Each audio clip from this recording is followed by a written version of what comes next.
Mais d'abord, le théâtre avec Thierry Fréret. Bonjour Thierry. Bonjour Thomas, bonjour à tous. Un invité exceptionnel en direct avec nous ce matin, un immense écrivain sur scène, Louis-Ferdinand Céline. Oui, et il est arrivé très tôt ce matin à CNews, après un long voyage au bout de la nuit.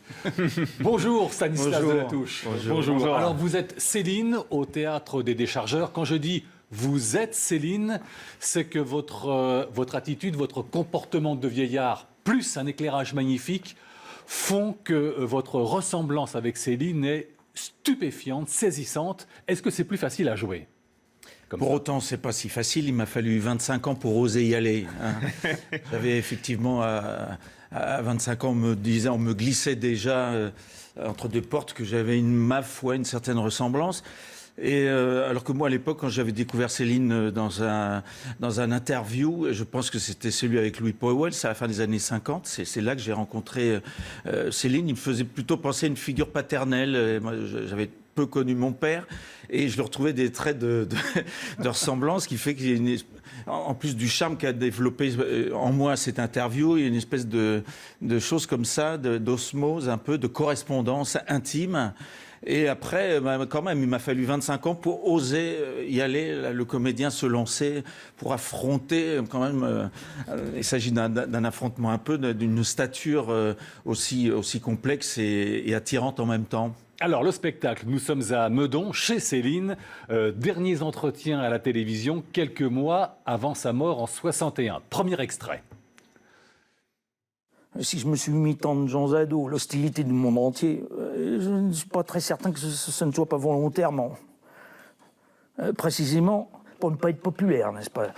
Ainsi dire, la modestie et même la réprobation.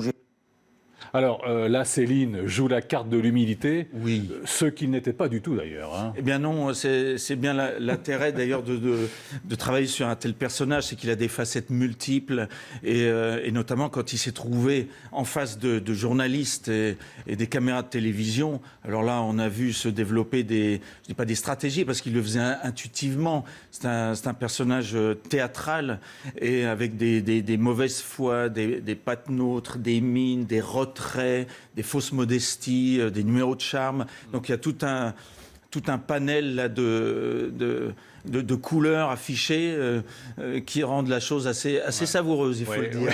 Et drôle parfois, il y a beaucoup d'humour. Mais oui, il y a beaucoup d'humour. La mauvaise foi de Céline. Oui. Tenez, regardez, deuxième extrait. Pour idée prise et manifeste, que je peux comploter bien tranquille. L'époque est à moi. Je suis le béni des lettres, qui m'imite pas, existe pas, simple. Il trouvait d'égard à personne. Enfin, voilà, à part lui-même, il n'aimait pas grand monde, quoi. Sincèrement. Alors, il n'aimait pas grand monde, mais il en rajoutait un petit peu, il faut le dire. Moi, si j'ai osé y aller, à un moment donné, me lancer, c'est que j'ai quand même senti, au fond de la chose, c'est un médecin. Hein. On sait que, d'ailleurs, comme médecin, il avait une empathie avérée avec ses malades de dispensaire. Il y a une brisure, il y a un amour déchu chez lui de l'humanité, et de l'humanité désemparée. Et je crois que j'ai senti ça à un moment précis dans un de ses livres. C'est le premier accès que j'ai eu véritablement à la langue de Céline. C'était dans D'un château l'autre, un des fameux livres de la trilogie allemande de l'après-guerre. Et là, il a une façon de parler d'une de ces dernières malades là, qui remonte la côte des Gardes, sa malade du cancer, Madame Niçois, qui m'a fait sentir que le bonhomme cachait beaucoup au fond de lui. Il fallait creuser.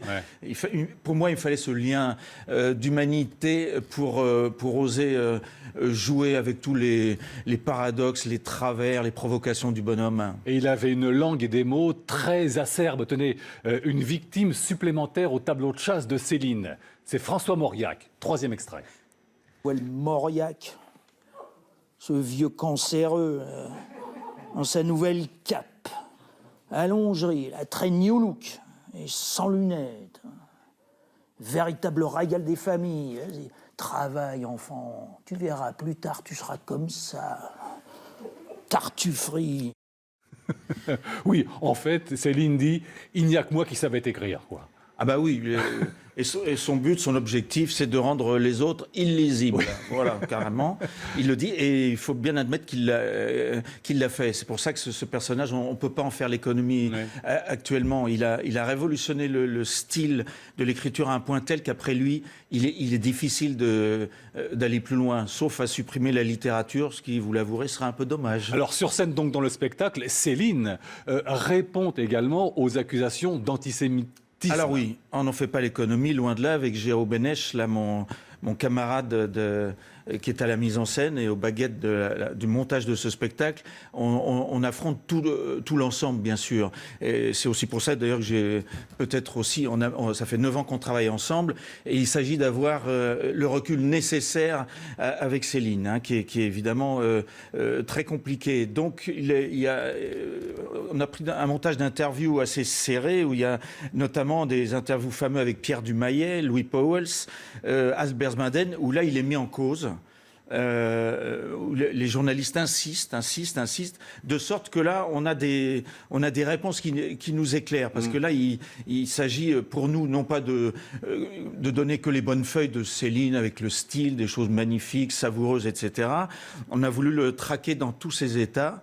Et ma foi, je pense que le public nous sait gré d'apporter cet éclairage global sur Céline.